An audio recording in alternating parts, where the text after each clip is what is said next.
မြန်မာနိုင်ငံဆိုရင်လေရွှေရောင်တဝင်းဝင်းနဲ့စေရီပူထိုးကြီးတွေရဲ့အရေးအောက်မှာ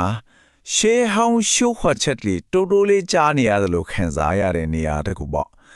ဒီနေရာမှာအချိန်တွေကတစ်မျိုးတစ်ပါးသာရွေးလျာနေလားထင်ရတယ်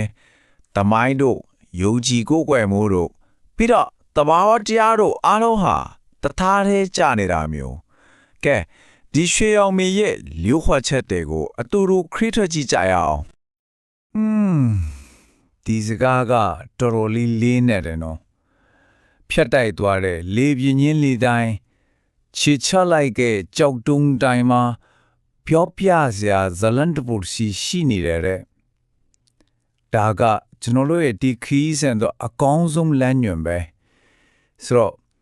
မျက်စိနဲ့မြင်နေရတဲ့ပိုနဲ့ဆိုင်တဲ့အတိတ်ပဲတွေကိုရှာဖွေဖို့အတွက်အသင့်ပြင်ထားကြပါစို့မြန်မာနိုင်ငံရဲ့ထူးခြားစံပြမှုတွေကိုအရင်ဆုံးနည်းနည်းလောက်မီးစမ်းကြည့်အောင်ဥပမာဒီနိုင်ငံမှာတရားဝင်နာမည်နှုတ်ရှိတယ်လေဘာမာနဲ့မြန်မာပြီးတော့မြေတစင်ကယာဒီရိုလိုက်ရှေ့စီးလိုက်နောက်ပြန်စီးလိုက်ဖွနေတယ်အမျိုးသမီးတွေကတစ်ခေါက်ကနေလောက်တဲ့တစ်နှစ်ခေါက်ကိုအလောက်ကောင်ဖရလင်းချေကြတယ်အင်းလက်ကန်ကြီးမှာဆိုရင်လူတွေကရေပေါ်ပါပဲရွာတွေတီးပြီးနေထိုင်ကြတယ်ဟုတ်ပါတယ်ဒါတွေကအစလေးပဲရှိပါသေးတယ်ဒီအန်အောဆရာတွေအားလုံးရဲ့နောက်ွယ်မှာဖုန်တူညီရဲ့ຢာတကူရှိနေပါတယ်အဲ့ဒါကတော့အယံကိုနှက်ဆိုင်တဲ့ယုံကြည်ကိုယ်ပဲမို့ပါပဲဒီယုံကြည်မှုကမြေကြီးပေါ်မှာတင်ရွတ်လုံးပေါ်လာပြီးရူဘဗေရရဲ့နီယာမတွေကိုတောင်စိန်ခေါ်နေသလိုပါပဲဒီမဲခုံးကကြားလိုက်နေမခစ်နိုင်ဘူးလို့ထင်ရတယ်ဒါပေမဲ့မြန်မာနိုင်ငံမွန်ဘီနယ်မှာရှိတဲ့ကြိုက်ထီယိုဖျားမှာတော့ဒါဟာတကယ်ကိုအမှန်တကယ်ဖြစ်ပျက်နေတဲ့အရာတစ်ခုပါဒေတာခန်ရဲ့တန်တာရီယာဆိုရင်ဒီကြောက်တုံးကြီးကိုမြတ်စွာဘုရားရဲ့စံတော်တဆူတွေက6ကန်းပါစွန်းကုန်ပြုံးမကြအောင်ဆွဲထင်းထားတယ်လို့ဆိုပါတယ်။ယုံဝတ္ထုပစ္စည်းနဲ့ယုံကြည်တော်မှုကြကဒီလိုဆက်နွယ်မှုကမြန်မာလူမျိုးတွေရဲ့စိတ်နှလုံးထဲမှာယုံကြည်မှုကဘလောက်တောင်နဲ့ဆိုင်နေဆိုတော့ကိုတတ်တည်ပြနေတာပါပဲ။ကဲမြန်မာယုံကြည်မှုရဲ့အထွေအထိပ်လို့ပြောရမယ့်နေရာကိုတော့ကြည့်အောင်။ရန်ကုန်မြို့ရဲ့အလေပေါ်မှာရွှေရောင်တဝင်းဝင်းနဲ့တောက်ပနေတဲ့ရွှေဒီကွန်စေတီတော်ကြီးပေါ့သူ့ရဲ့တမိုင်းဟာနှစ်ပေါင်း2000မိုင်ဟာကျော်တက်တန်းရှိပြီဖြစ်ပြီးတိုင်းပြည်ရဲ့နှလုံးသားအဖြစ်တည်ရှိနေပါတယ်ခဏလောက်စဉ်းစားကြည့်ပါလားစေတီတော်တဆူလုံးကိုရွှေစင်းကြမ်းချင်းချိုးဆန်နဲ့ဖုံးအုပ်ထားတယ်ဆိုတာကိုလေဒါတွေကဖေရင်တွေမိဖုရားတွေကနေတာမန်ပြည်သူတွေအထိရာစုနှစ်ပေါင်းများစွာလူရန်ခဲ့ကြတဲ့ယုံကြည်မှုတွေရဲ့ပြရုပ်တစ်ခုပါပဲ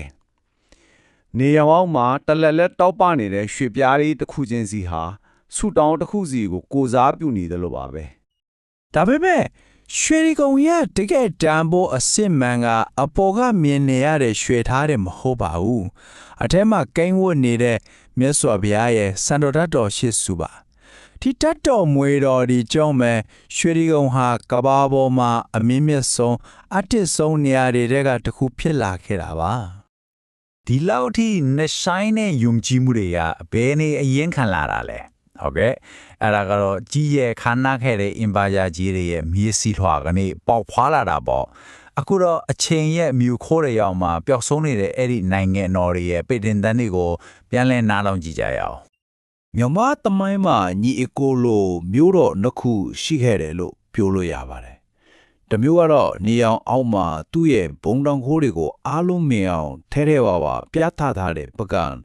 နောက်တစ်မျိုးကတော့တောင်ကုန်းတွေကြားကမြူခိုးတွေထဲမှာသူ့ကိုယ်သူပုံကွယ်ထားတဲ့မြောက်ဦးပါ။သူတို့နှစ်မျိုးရဲ့ဇလန်းတွေကတော့လုံးဝကိုကွဲပြားပါတယ်။မက်ဆီတစုံကျဲပြနေတဲ့လျံပြင်းကြီးပေါ်မှာဖျားစေတီပေါင်း2000ကျော်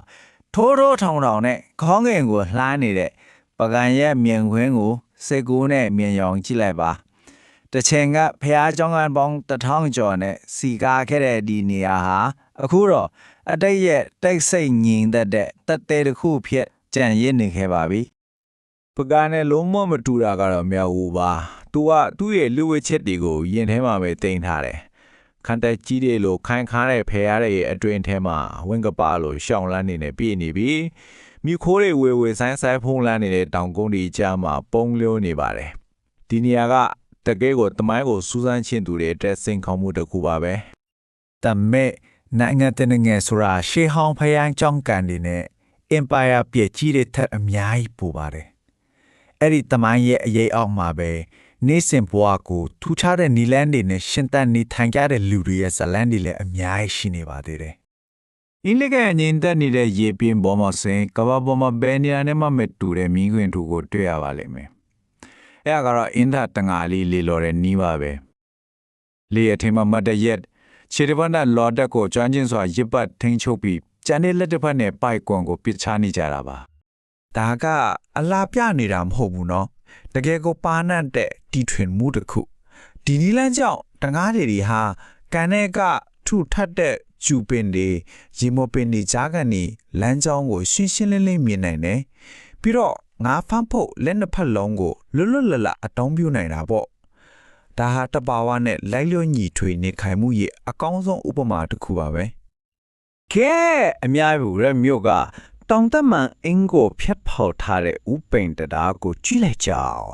ဒါဟာတာမန်တရားတစ်စင်းလုံးဝမဟုတ်ပါဘူးတစ်ချိန်ကစွန့်ပစ်ခဲ့တဲ့နန်းတော်ဟောင်းကကျွန်းတစ်တိုင်တွေကိုပြန်လဲအတုံးပြုပြီးတိဆောက်ထားတာပါ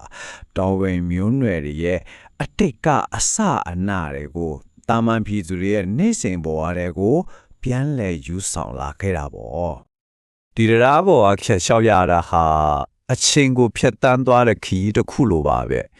နေထွက်ချိန်မှာဆိုရင်တန်ဃာတော်တွေစွမ်းခံကြွားတယ်နေလဲဘက်မှာကွန်လေတွေဒေသခံတွေဖျက်တမ်းသွားလာကြပြီးနေဝင်ချိန်မှာတော့ချစ်သူဆောင်တွဲတွေလာလျှောက်ကြတယ်ဆိုတော့ဒါဟာတရားတစ်ခုတသက်မဟုတ်ပဲအတိုင်းအဝိုင်းရဲ့အသက်တွေကြော်တစ်ခုလိုဖြစ်နေပါပြီကဲခုနကျွန်တော်တို့မြင်တွေ့ခဲ့ရတဲ့ယုံကြည်မှုသမိုင်းကြောင်းပြီးတော့လူသားတွေရဲ့ကြိုးပမ်းအားထုတ်မှုအဲ့ဒီရတဲ့အားလုံးကိုပေါင်းဆက်ထားတဲ့နောက်ဆုံးနေရာတစ်ခုစီကိုတွားကြည့်အောင်ဒီနေရာမှာတော့အတိကညာကိုကြောက်သားပေါက်မှာထာဝရတီတက်နေအောင်ထွင်းထုထားပါတယ်ကမ္ဘာအကြီးဆုံးစာအုပ်ဆိုရင်ဘလို့ပုံစံမျိုးဖြစ်မလဲလို့စိတ်ကူးဖူးပါသလားစာကြည့်ကြကြီးလည်းမရှိနေမှာတော့မဟုတ်ပါဘူးအဲ့ဒီစာအုပ်ကမန္တလေးမြို့ကကုသိုလ်တော်ဖျားမှာရှိနေပါတယ်သူ့ရဲ့စာမျက်နှာတွေကစကုနဲ့လှုပ်ထားတာမဟုတ်ပဲ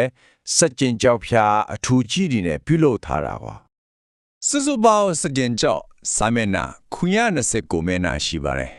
စာမျက်နှာတစ်ခုချင်းစီကိုတီးတန့်စေတီငယ်လေးတစုထဲမှာဌာပနာထားပြီးဗုဒ္ဓရဲ့တရားတော်တွေကိုစစ်ထွန်းထူထားပါတယ်ဒီအကြီးကျယ်ဆုံးစီမံကိန်းကြီးရဲ့နောက်ွယ်မှာမင်းတို့မင်းရဲ့ကြီးမားတဲ့ဖြော်မှန်းချက်ရှိခဲ့ပါတယ်သူကဗုဒ္ဓဘာသာရဲ့တရားတော်တွေကိုစစ်ပွဲတွေတဘာဝပြီးအန်ဒီရတွေကနေကောက်ွယ်ပြီးအချိန်ရဲ့အဆုံးထိကဘာဒီဒီရဲ့ဒီတန်းနေအောင်ကြောက်သားပေါ်မှာထွင်းထုမှတန်းတင်နေတာပဲဖြစ်ပါတယ်မြန်မာနိုင်ငံရဲ့လူ့ဝတ်ချက်တွေဖေကနန်းငယ်ကိုသာကျွန်တော်တို့ရှာဖွေနိုင်ခဲ့ပါသေးတယ်ဒါကကျွန်တော်တို့ကိုမေဟောတစ်ခုစီဥတီသွားစေပါတယ်ကဘာကြီးကိုကျွန်တော်တို့အကုန်ထိပြီလို့ထင်နေတဲ့အချိန်မှာထင်မတ်မထားတဲ့နေရာတွေမေးလျော့နေတဲ့ထောင်ချိုးလေးတွေမှာဘလို့အန်အောဆရာတွေကစောင့်ကြနေအောင်မလဲအဖေကတော့ရှာဖွေစူးစမ်းမှုမှာပဲရှိနေတာပေါ့